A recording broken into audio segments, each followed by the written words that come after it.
protesta ante el anuncio hecho hace 2 días por el presidente, le digo, de contratar estos 500 médicos cubanos, quienes aseguró hacen falta para mitigar la deficiencia de especialistas de la salud en el país. Los médicos consideran que esta decisión es una falta grave en contra de los profesionales de la salud en nuestro país. Por ello, dice, hay que hacer algo, y por ello también nos enlazamos en este momento con la doctora Marcela Saez Lima, miembro de la Sociedad Internacional de Dermatopatología. Doctora, ¿cómo estás? Un gusto saludarte.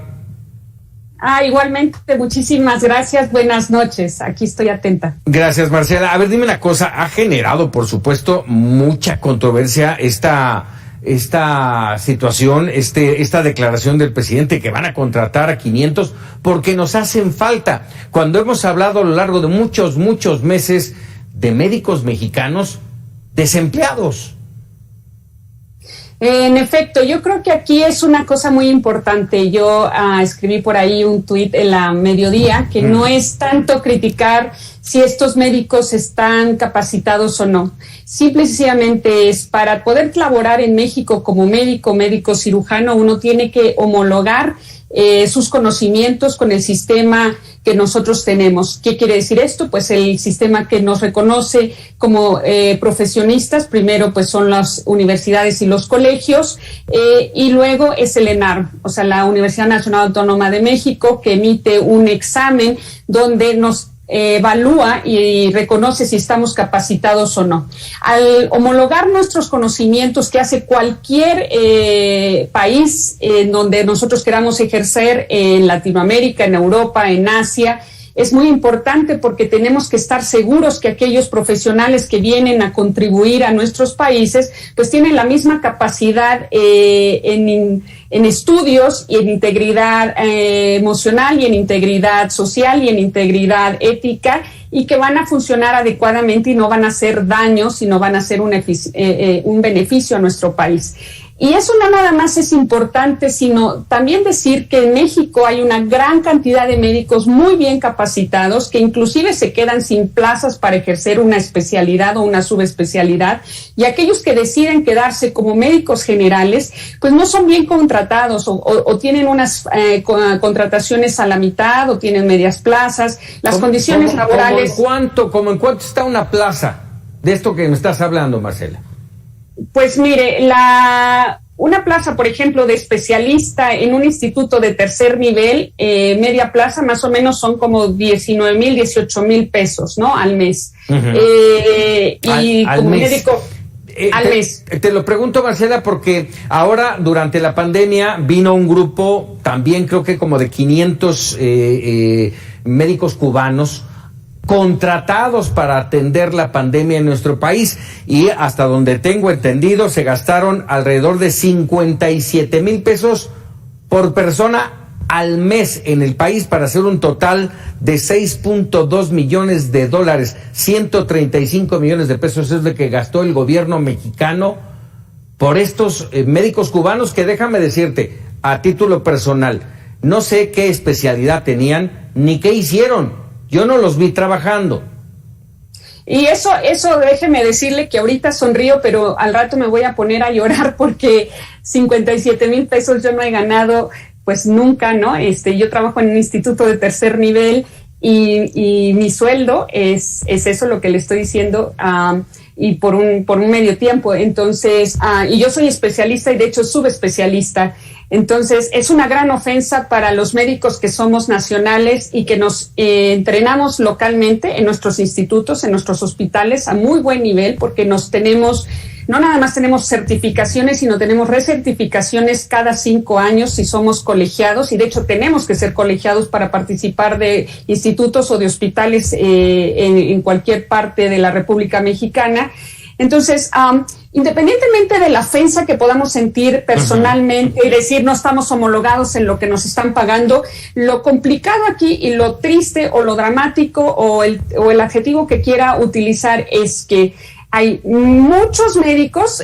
Hace rato oí una entrevista con el doctor Gabilondo, quien fue director del Instituto Nacional de Ciencias Médicas y Nutrición, Salvador Subirán, y él mencionó una cifra de 52,000 médicos que no están contratados. Exacto. En México. Uh-huh. Entonces es una cifra muy grande, muy aparatosa. Entonces, no es que no haya médicos, no es que no estemos preparados, no es que no tengamos la capacidad, la integridad, la ética profesional para funcionar en donde nos pongan, dadas las circunstancias adecuadas para que nos pongan en ciertos sitios, porque no vamos a ir a la sierra, ahí en Acapulco, donde el narco pues nos puede matar mañana, ¿no? O sea, necesitamos seguridad, necesitamos infraestructura, necesitamos abastos de insumos, abasto de medicamentos, que ya sabe que está eso total y absolutamente destruido gracias a la destrucción del Seguro Popular y una integración de un INSABI que nomás no da una en 3 años y medio que lleva esta administración, y que sigue proponiendo que mañana ya va a estar, el próximo año ya va a estar, en el 2023 ya va a estar, y ahora se lo quieren adjudicar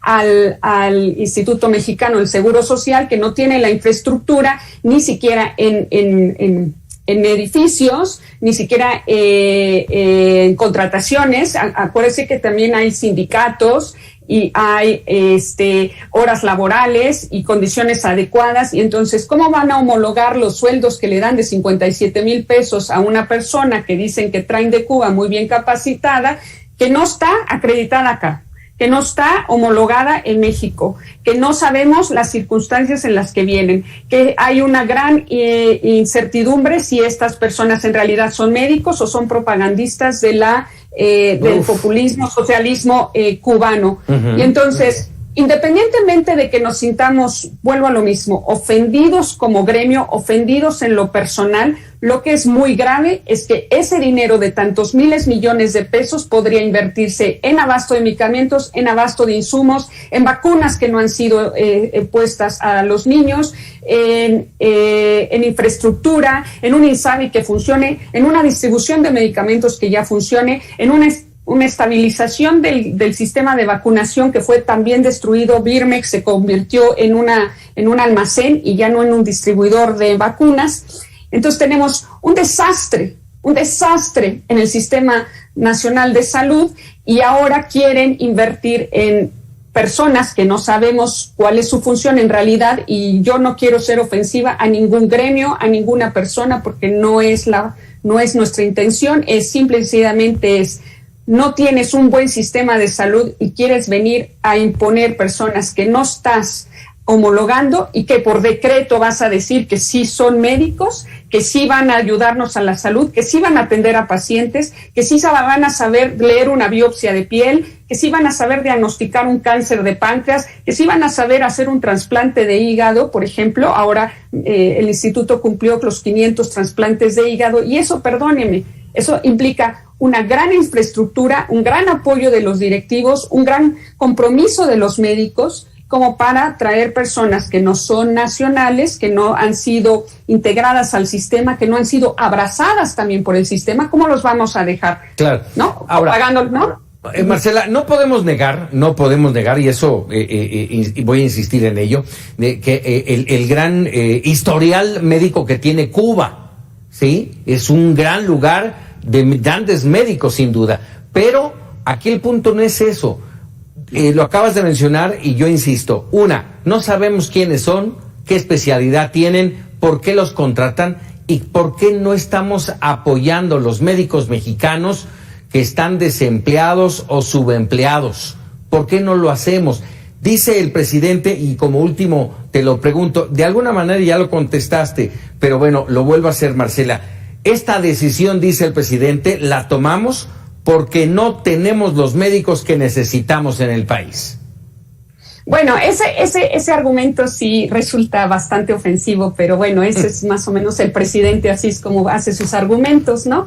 Un tanto provocadores, pero no. México tiene una gran cantidad de médicos muy bien educados, muy bien especializados, con un gran compromiso con la población mexicana, que a veces fallamos, cierto, pero no fallamos por lo personal o por la falta de ética, fallamos porque a veces los institutos nos empujan y los sistemas nos empujan a funcionar con lo menos, ¿no? Entonces, no tenemos insumos, no tenemos vacunas, no tenemos medicamentos, los medicamentos se echaron a perder, no sé cuántos millones sacó Latinos de información, esta investigación que hicieron, y cuánto medicamento se echó a perder, y cómo vamos a funcionar con eso. Entonces, no es que el médico no funcione, no es que no haya médicos capaces, no es que seamos cientos y miles de médicos bien capacitados, entusiasmados por trabajar por nuestra población, por trabajar por nuestra ciudadanía, por trabajar por nuestros dirigentes inclusive, porque bien que llegan ahí al ABC y al Ángeles Interlomas, ¿verdad?, a atenderse y a Médica Sur, y los tratamos muy bien porque estamos capacitados, porque prefieren venir a México, atenderse en México en lugar ir a la Clínica Mayo o al MD Anderson, ¿no? Así y entonces, no es que no seamos capacitados, no es que no estemos entrenados, no es que seamos éticamente profesionales, sí lo somos, sí lo somos, y lo afirmo, y puedo meter la mano por muchísimos de mi gremio, y simple y sencillamente es el argumento propagandístico que justifique traer a personas para derivar y hacer una fuga de nuestros recursos, de los recursos de México y de los mexicanos, y que se vayan, quién sabe a dónde, so pretexto de personas, ¿no?, que no sabemos si inclusive las van a emplear o no, ¿no?, si los van a usar de esclavos o no, si van a estar en un hospital o no. Es el argumento, porque este gobierno, esta administración, son argumentos sin actos, argumentos sin hechos, argumentos sin datos, argumentos donde los datos son debatibles, y entonces nos quedamos ahí, en un argumento que justifique el desviar recursos a quién sabe dónde.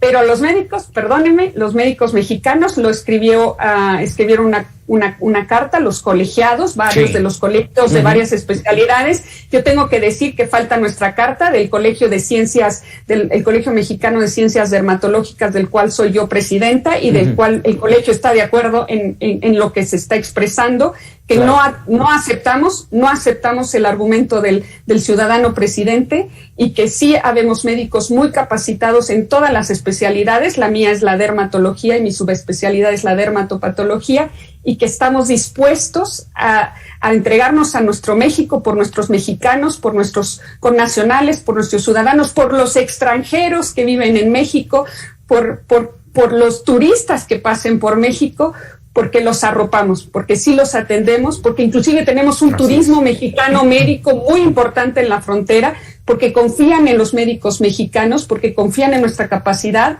en nuestros costos, en nuestra bondad, en atender a todo ciudadano, no importando la condición socioeconómica, no importando ningún estrato. Hay para todos y todos lados podemos atender. Somos muy bondadosos, somos muy serviciales, y aquí estamos para atender. Marcela, el Ejército Blanco, al que siempre le aplaudimos, y especialmente en este momento, luego de una pandemia en la que verdaderamente como superhéroes estuvieron al frente de esta pandemia en nuestro país. Marcela Saeb, te agradezco mucho estos minutos, seguimos pendientes y en comunicación aquí en Mega Noticias. Muchas gracias, buenas noches. Gracias, buenas noches. Gracias, Paco, gracias, hasta luego. Hasta luego.